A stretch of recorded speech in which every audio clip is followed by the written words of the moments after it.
Panorama group, जो सोचता है वो करता है। तेजस्वी यादव एक बार फिर से बिहार में यात्रा पर निकल रहे हैं और ये यात्रा तेजस्वी यादव के आखिरी चरण की होगी।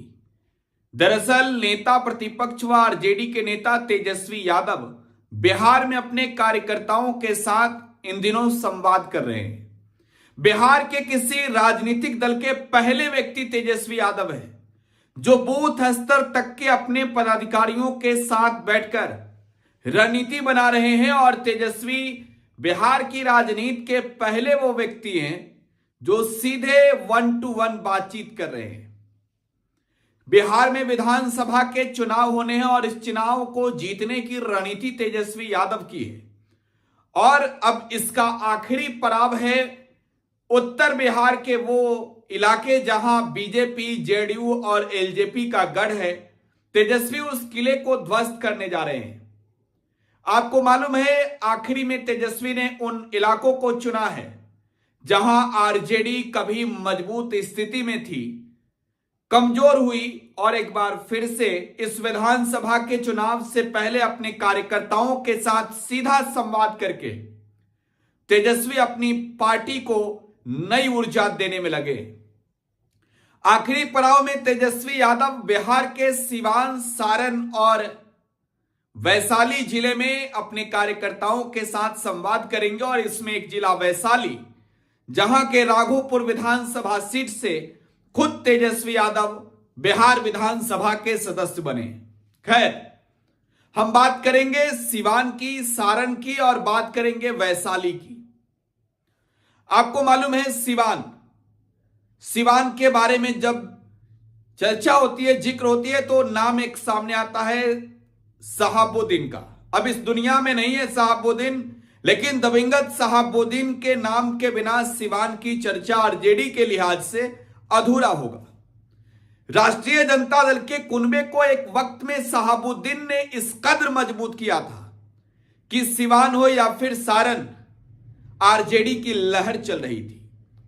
अगर सारण की बात करें तो लालू प्रसाद यादव खुद यहां से पहली दफे प्रचंड जीत हासिल कर चुके हैं। अगर वैशाली की बात करें तो आरजेडी के लिए वैशाली सीट भी लोकसभा के लिहाज से एक ऐसा सीट जहां आरजेडी ने दबदबा दिखाया, जहां से रघुवंश बाबू जैसे नेता चुनाव जीते। खैर, हम सीवान की चर्चा कर रहे थे।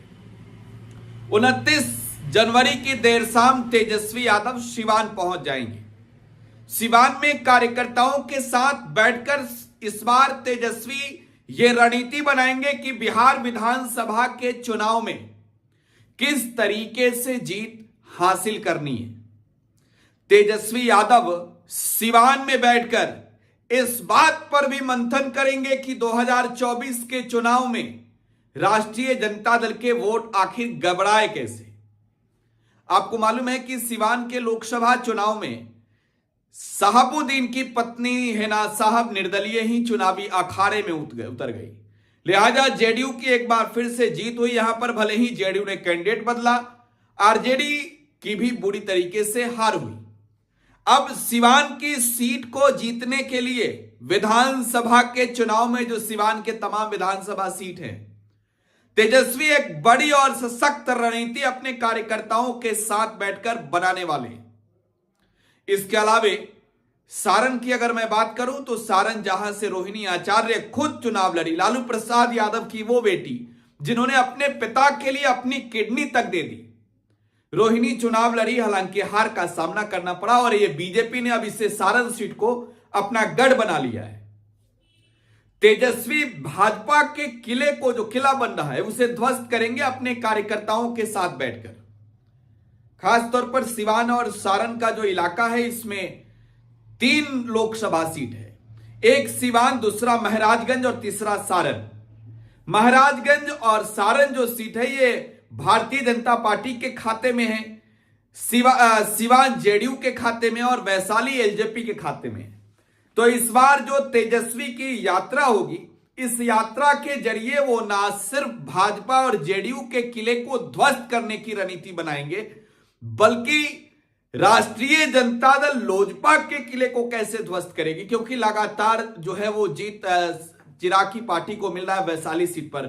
तो ये विधानसभा के चुनाव के लिहाज से नहीं, पार्टी को इस कद्र मजबूत की जाए कि आने वाले साल जब 2029 में लोकसभा के चुनाव होंगे तो उस वक्त भी आरजेडी के कार्यकर्ताओं का जो जुनून है वो काफी जो है वो बढ़ चढ़ कर दिखे। सिवान और सारण के बीच की जो दूरी है, इस दूरी में कई विधानसभा की सीटें हैं और इन विधानसभा के सीटों को जीतने की तेजस्वी हर बार एक सफल प्रयास करते हैं। कई ऐसी सीटें जो सिवान से लेकर सारण तक है, आरजेडी का लंबे समय से दबदबा चला रहा है, लेकिन अब इससे अधिक सीटें कैसे जीत पाएंगे, इस बात को लेकर सीधा मंथन तेजस्वी यादव इस यात्रा के क्रम में करने जा रहे हैं। वैशाली में खास तौर पर मैं बात करूं तो वैशाली में आरजेडी के पुनर्युग की शुरुआत कैसे होगी, इस बात को लेकर भी मंथन होगा। और वैशाली का राघोपुर सीट जहां की जनता ने तेजस्वी को जिताकर बिहार विधानसभा में पहली दफे 2015 में भेजा, दूसरी दफे 2020 में भेजा, उन नेताओं के साथ भी समीक्षा होगी कि कैसे वैशाली में प्रत्येक विधानसभा के सीटों को जीतना है। खैर, तेजस्वी यादव की यात्रा जो है वो 30 तारीख से शुरू हो रही है। 30 जनवरी को तेजस्वी सिवान में होंगे, 31 को सारण में और 1 फरवरी को सरस्वती पूजा से ठीक पहले इस कार्यकर्ता दर्शन से संवाद यात्रा का समापन होगा। वैशाली वो आखिरी पड़ाव तेजस्वी के इस यात्रा की होगी जहां से उस यात्रा का समापन होगा और इसके बाद एक नई रणनीति के तहत तेजस्वी मैदान में उतर जाएंगे। आपको क्या लगता है, तेजस्वी को एक बड़ा बेनिफिट मिल सकता है या फिर नहीं? कमेंट बॉक्स में बताइएगा। फिलहाल आप टुडे बिहार न्यूज के साथ बने रहे। धन्यवाद।